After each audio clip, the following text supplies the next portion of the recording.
오늘은 역대상 전체를 관통하면서 말씀을 살펴보려고 합니다. 역대상에 나타난 다윗의 흔적을 우리가 추적해 갈 것입니다. 다윗 시대에 대한 역대상 기록을 함께 볼까요? 그의 관심이 무엇인지를 알 수 있을 거예요. 11장 다윗 왕조의 출범과 용사들의 명단, 12장 역시 다윗의 용사 명단이 계속됩니다. 13장 언약궤를 운반하려고 했죠. 왜냐하면 예배를 제대로 드리려고, 하나님 사랑하니까. 근데 실패합니다. 방법이 잘못되었기 때문에. 그 다음 14장 다윗이 전쟁에서 승리하는 그 장면을 보여줍니다. 블레셋을 정벌합니다. 15장 언약궤 운반을 드디어 성공합니다. 하나님을 사랑하고 그 언약궤를 모셔놓고 예배를 드리기 위하여. 16장 언약궤를 안치하면서 기념하여 다윗의 송축시가 드려집니다. 그리고 성막 봉사자를 임명하게 됩니다. 그리고 역대상 17장 다윗의 성전 건축 소원, 그것을 가지고 있었는데 하나님이 부러워하십니다. 대신 하나님이 이 마음을 너무나 기쁘게 받으셔서 하나님께서 다윗과의 언약을 맺으시죠. 언약의 복을 주세요. 여러분, 예배를 얼마나 중요하게 여기는지 성전 건축에 대한 소원이 있었습니다. 18장 다윗의 초기 정복전쟁이 이루어지고, 19장 다윗이 암몬, 아람 정복전쟁을 하게 되고, 20장에서는 그 정복전쟁을 종결시키며 블레셋을 또 정벌합니다. 21장 그런데 다윗이 범죄합니다. 인구조사하죠. 자기를 과시하려는 교만의 범죄에 빠지죠. 그리고 오르난의 타작마당에서 제사를 드리며 하나님의 용서를 받죠. 그리고 중요한 것은 22장입니다. 자기한테 허락하진 않았지만 아들이 지을 성전을 그는 미리 준비합니다. 다음 세대를 위하여 그는 미리 헌신하는 거죠. 다윗의 성전 건축 준비가 나오는데 이따 보시겠지만 어마어마한 준비를 합니다. 예배죠. 23장 레위인의 인구를 조사해서 레위인의 업무 분장을 시켜줍니다. Job description을 해서 정확하게 너는 이것을 하고 너는 이것을 하고, 역시 예배를 돕게 한 거죠. 역대상 24장 제사장을 24 반열로 나누게 됩니다. 여러분, 대단한 거죠. 제사장 조직을 효과적으로 운영하기 위하여 24 반열, 24 반열로 나눕니다. 반열은 영어 성경에 디비전이라고 되어 있어요.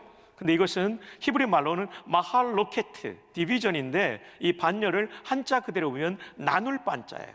그래서 우리 1학년이 있다면 나누어서 1반, 2반, 3반, 이게 반자 아닙니까? 이 디비전이라는 말은 또한 군에서는 사단을 뜻하죠. 사단, 1사단, 2사단 이렇게 해요. 그 다음에 이것은 조라고도 말할 수 있어요. 나누어진 작은 소그룹. 그래서 24 반열이 있었다는 얘기는 24개 조가 있었다는 거죠. 근데 조만 있는 것이 아니었어요. 열자가 들어가니까 이게 차례 열자입니다. 이게 1차, 2차, 3차에서 24차까지 차례가 정해져 있다는 거죠. 그냥 랜덤하게 그냥 흩어져 있는 조로 나뉘어져 있는 것이 아니라 1조에서 24조가 순차를 따라 직무를 수행하도록 시스템을 만들었다는 거죠. 와, 예배의 시스템이 이때 만들어지는 거죠. 그래서 반열은 소그룹으로 나누고 차례를 정했다라고 말할 수 있습니다. 25장 제사장뿐만 아니라 25장에 와서는 찬양대도 24 반열로 조직합니다. 예배죠. 26장 레위인을 통하여 문지기, 레위인 중에 관원도 있었더라고요. 재판관도 있었더라고요. 레위인을 이렇게 또 조직합니다. 27장 군대를 조직하고 행정 조직을 정비하며, 28장 솔로몬과 장관과 지방 통치자들을 위한 유언을 하고, 그리고 29장에 마지막으로 성전 건축을 준비하면서 개인의 재산을 바치고 온 백성들이 바치고, 솔로몬이 왕으로 등극하고 다윗은 파란만장한 인생을 마치는데, 근데 은혜 가운데 마치게 되죠. 임종합니다. 자, 여러분, 제가 여러분에게 역대상 11장부터 29장 다윗이 왕이 되어서 죽을 때까지의 내용을 간추려 드렸어요. 그러면서 제가 강조했던 단어들이 있었을 거예요. 아마 잘 들으신 분은 떠올릴 거예요. 제가 강조했던 단어들이 다윗의 관심을 보여줍니다. 다윗은 무엇에 대해서 관심을 가지고 있었을까요? 성전을 포함한 예배예요. 조성환 목사님이라고 저와 함께 남과주 사랑에 섬기시다가 지금 사랑 글로벌 아카데미의 예배대학원 원장이 되신 분이 계세요. 서울음대를 나오시고 미국에서 박사학위를 받았고, 그분은 예수전도단에서 찬양 인도자이기 때문에 전통적인 음악과 현대적 음악을 다 한 분이죠. 복음성까지 잘하는 분이죠. 박종호 씨를 전도한 분이 이 조성환 목사입니다. 그분이 어느 날 저한테 그런 얘기를 한 적이 있었어요. 박 목사님, 저랑 동갑이 친구인데요, 내가 로렌 커닝햄 목사님의 강의를 듣다가 감동받은 게 있어요. 그게 뭐냐고 물어보니까 다윗이 그렇게 많은 시련을 당했는데, 그렇지 않습니까? 장인한테 10년쯤이나 추격당하고 죽을 고비 넘기고, 조광지처는 자기를 조롱하고 아들은 반역을 일으키고 죽을 고생을 하지 않습니까? 친구는 또 그 반역에 동조하고, 이야, 진짜 정말 힘든 인생을 살았어요. 근데 다윗이 무너지지 않았던 이유가 뭔지 아십니까? 로렌 커닝함이 사무엘상을 강의하면서 해준 얘기는 뭐냐면, 다윗은 예배자였기 때문에 무너지지 않았다. 한 번 더요. 다윗은 예배자였기 때문에 무너지지 않았다. 그는 그렇게도 힘든 상황에도 기도했고 찬양했고 하나님의 말씀을 읊조렸습니다. 묵상했다는 거죠. 거듭해서 묵상했다는 거죠. 그게 읊조리다 아닙니까? 그러니까 하나님이 주시는 위로와 하나님이 주시는 용기와 내가 잘못한 것에 대해서는 회개를 드릴 수 있었기 때문에 그의 영혼은 날마다 살아날 수 있었던 거죠. 외부의 환경이 아무리 어려워도 내 마음이 무너지지 않으면 이 환경을 이기게 되는 줄로 믿습니다. 다윗에게 배워야 될 굉장히 중요한 것, 다윗은 예배자였다는 거죠. 그래서 역대상 11장부터 29장까지 다윗의 온통 관심은 얼마나 하나님을 사랑하느냐, 얼마나 하나님을 예배할 수 있느냐, 이것이 그의 관심의 전부였던 것이죠. 다윗의 관심, 그것은 예배였어요. 어떻게 하면 더 잘 예배를 드릴까? 그래서 성전을 지으려고 했던 거고, 어떻게 하면 더 잘 예배를 드릴 수 있을까? 레위인을 조직화하고 제사장과 찬양대를 조직화하고 그랬던 거죠. 언약궤를 모셔오려고 하고 예배. 이게 다윗의 관심이었습니다. 자, 그렇다면 두 번째, 다윗의 소원은 무엇이었을까요? 역대상 17장에 보면 다윗은 성전을 짓는 소원을 가졌습니다. 이것을 단순히 여러분 빌딩으로만 생각하면 안 돼요. 하나님을 향한 사랑이죠. 역대상 17장 1절 하반절, 나는 백향목궁에 거주하거늘 여호와의 언약궤는 휘장 아래에 있도다. 휘장은 성막을 말해요. 자기는 제대로 지어진 빌딩인 집에, 하우스에 살고 있는데 하나님의 언약궤는 텐트 아래 있도다. 텐트가 몇 년 된 텐트입니까? 보수공사는 했을 수 있었겠지만 무려 400년 됐어요. 출애굽 때가 BC 1400년이고 이 다윗 때가 BC 1000년이에요. 400년이 된 텐트 아래 이제는 색상도 바래버리고 많은 면에서 탈색된 그 텐트 아래 하나님의 언약궤가 있다는 것이 마음이 걸린 거죠. 근데 여러분 아십니까? 다윗 이전의 지도자 가운데는 한 사람도 이 성막을 성전으로 바꿀 생각을 한 사람이 단 한 명도 없어요. 그보다 앞에 있었던 사울왕, 그 사람을 40년 통치했어요. 여러분, 말이 40년이지 40년이 얼마나 긴 세월입니까? 40년을 통치하는 동안 자기의 기념비는 세웠지만 성전을 세울 생각을 못했어요. 아니, 안 했어요. 근데 이 다윗은 했단 말이죠. 하나님이 너무나 기뻐하는 거예요. 그래서 다윗과 언약을 맺으시고 다윗을 복주시는 거예요. 다만 다윗이 지어놓으면 이 성전의 이름을 다윗 성전이라고 부를 것이니까. 근데 다윗은 수많은 전쟁터를 누빈 왕이요 장군이었기 때문에 수많은 사람을 죽일 수밖에 없었죠. 피의 성전이라는 이름을 듣기 싫어서 하나님은 그 아들 때에 이 성전을 짓도록 하죠. 여러분, 솔로몬이라는 히브리 말의 뜻을 아십니까? 샬로모흐라는 단어예요. 이 단어의 뜻은 영어로 옮기면 peaceful, 평화로운. 그래서 솔로몬 성전이라고 불려지기를 바랬던 거죠. 하나님께서 다윗의 성전 건축을 거절했던 것은 성전 건축 자체를 거절한 것이 아니라 솔로몬의 성전으로 불려지기를 바라면서 연기하셨던 거죠. 그런데 다윗의 그 마음을 받으십니다. 너무나 좋으셨으니까. 그래서 이를 축복합니다. 자, 우리 한번 다윗의 언약을 한번 볼까요? 다윗의 언약 첫 번째, 너를 존귀하게 해주겠다. 성전을 지으려는 이 귀한 소원이 하나님 마음에 감동이 돼서 너를 존귀하게 해주겠다.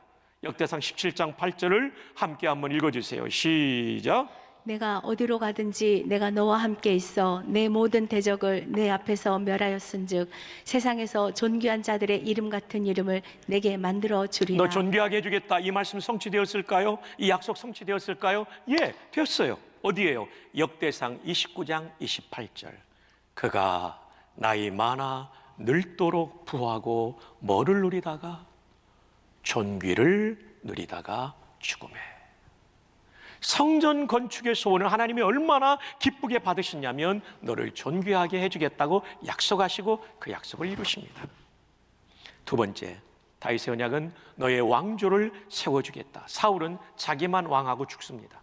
네, 다윗은 솔로몬과 그 뒤에 후손들이 계속 이어갑니다. 이것을 왕조라고 부르지 않습니까? 자, 역대상 17장 10절 맨 하반절에 여호와가 너를 위하여 한 왕조를 세울지라. 이것은 성취되었습니다. 우리가 다 알죠. 세 번째, 다윗의 언약 내용은 내 아들 왕이 성전을 건축하게 하겠다. 역대상 17장 12절 그는 나를 위하여 집을 건축할 것이요. 이것은 솔로몬의 성전 건축으로 완수되었습니다. 네 번째, 다윗의 언약은 내 나라가 영원할 것이다. 아니 목사님, 솔로몬의 나라 그리고 로보암의 나라 유다는 바벨론에 망하지 않았습니까? 그런데 역대상 17장 14절을 보면 그의 왕위가 영원히 견고하리라. 이건 어떻게 성취됩니까? 예수님을 통해 성취가 됩니다. 마태복음 2장 2절 동방박사들이 와서 묻습니다. 유대인의 왕으로 나시니가 어디 계시냐? 그리고 이 메시아가 오심으로 다윗의 왕권은 이제 영적인 하나님 나라로 계승되어서 영원히 지속되는 것이죠. 요한계시록 11장 15절 그리스도의 나라가 되어 그가 언제까지요? 세세토록. 영어성에 보면 forever and ever. 우리말로 쉽게 옮기면 영원히 왕노릇 하시리로다. 한 달에 메시아에 보면 영원히가 반복되지 않습니까? 영원히 그의 나라가 영원히 전속될 것을 말씀해주고 있습니다. 다윗의 언약은 자신과 그리고 솔로몬과 그 후대의 왕들과 그 더 멀리는 다윗의 시대로부터 1000년 후에 오신 예수 그리스도를 통하여 성취되었음을 보게 됩니다. 중요한 것은 이것입니다. 우리 마음이 하나님을 사랑하느냐, 우리 마음이 하나님을 만나는 예배를 사모하느냐, 그리고 이 예배 공동체, 신앙 공동체의 센터인 예배당을 짓는 일에도 관심을 가지고 있느냐, 이것이 중요한 것입니다.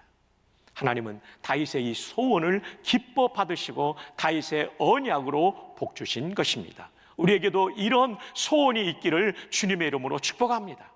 이런 아름다운 예배당, 이런 아름다운 비전센터를 주신 하나님께 우리가 감사함으로 헌신할 수 있기를 바랍니다. 자, 이제 세 번째, 다윗의 헌신이 나옵니다.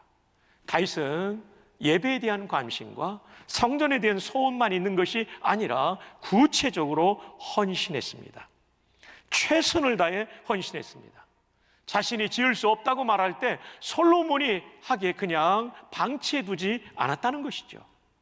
그는 힘을 다해 준비했습니다. 힘을 다한 준비를 보여주고 있습니다. 자, 역대상 22장 2절 여러분 한번 읽어주세요. 시작. 다윗이 명령하여 이스라엘 땅에 거류하는 이방 사람을 모으고 석수를 시켜 하나님의 성전을 건축할 돌을 다듬었다. 먼저 석수를 시켜 성전 건축에 필요한 돌을 다듬었다는 거죠. 22장 3절을 제가 보면 철을 많이 준비하고 무게를 달 수 없을 만큼 힘이 많은 놋, 브론즈니까 청동을 준비했다는 거죠. 22장 4절에 또 백향목을 무수히 준비하였으니, 백향목은 최고의 건축 목재였다고 그러지 않습니까? 역대상 22장 5절에 다윗이 죽기 전에 많이 준비하였더라. 22장 14절에 금 10만 달란트와 은 100만 달란트. 여러분 10만 달란트 하니까 뭐 10만 킬로그램 이 정도로 여러분이 생각하는데 그렇지 않습니다. 이거 굉장한 거예요. 다윗은 신정국가, 다시 말하면 그가 통치하던 국가는 하나님을 믿는 신앙이 국교였어요. 그래서 전 국민이 다 성도였던 거죠. 그리고 국가의 재정도 하나님을 위하여 다 쓸 수 있던 그 시대, 지금의 우리 시대하고는 다른 거죠.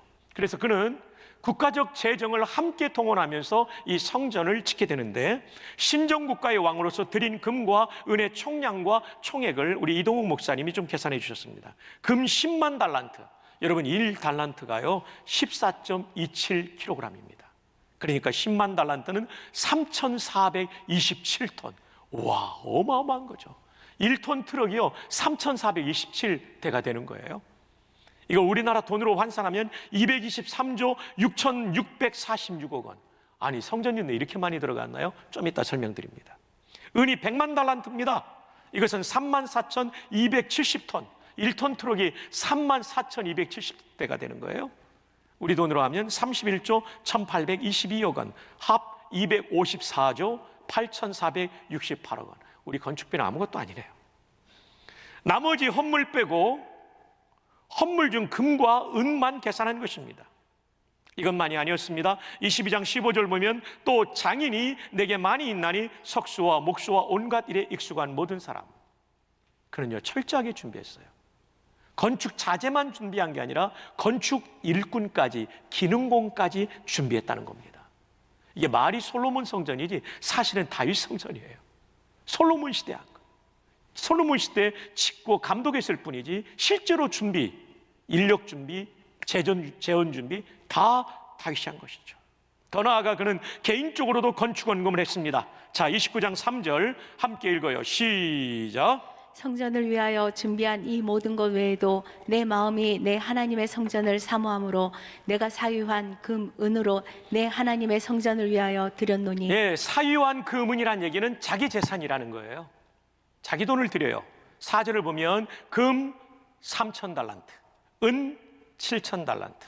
이걸 계산해 보니까 금은 103톤입니다. 세상에. 우리는 지금 103돈도 없는데, 그죠? 예, 금 100돈도 없잖아요. 근데 103톤이에요. 6조 7,223억 원. 은은 7,000달란트니까 240톤, 약 2,183억 원. 다윗 혼자서 드린 금과 은만 6조 9,406억 원. 여기 명기된 금액과 백성들이 드린 것이 합해져 가지고 이 성전이 지어지게 되는 것이죠. 다윗은 참으로 힘을 다해 헌신했습니다. 이 첫 번째 지어진 성전이 솔로몬 성전으로 이름이 붙여졌지만 사실은 다윗이 거의 다 준비한 것입니다. 솔로몬은 관리하고 지은 것뿐이죠. 그러나 평화의 성전이 되어야 했기 때문에 솔로몬 성전이라고 불려지도록 시공을, 착공을 늦춘 것이죠. 그렇지만 다윗을 통하여 배울 놀라운 사실은 솔로몬이 지어야 될 성전이라고 해서 그는 아무런 책임을 지지 않은 것이 아니라 그는 모든 면에서 이 성전을 위하여 최선을 다해 준비하고 죽기 직전에 한 번 더 헌신하는 기가 막힌 헌신을 했던 것이죠. 그러면 그들이 이렇게 다윗과 그 백성들이 아낌없이 드릴 수 있었던 이유는 무엇일까요? 아주 중요한 질문이죠. 어떻게 이들은 이 많은 헌금을 아낌없이 드릴 수 있었을까요? 우리도 궁금하지 않습니까? 어떻게 이렇게 아낌없이 드릴 수 있었을까? 첫 번째, 은혜를 기억한 거죠. 하나님의 은혜, 내게 베풀어 주신 은혜를 기억하면 우리가 기쁨으로 드릴 수 있는 것입니다. 역대상 29장 12절에 보면 부와 귀가 주께로 말미암고 또 주는 만물의 주제가 되사 손에 권세와 능력이 있사오니 모든 사람을 크게 하심과 강하게 하심이 주의 손에 있나이다. 제가 암송하는 구절입니다.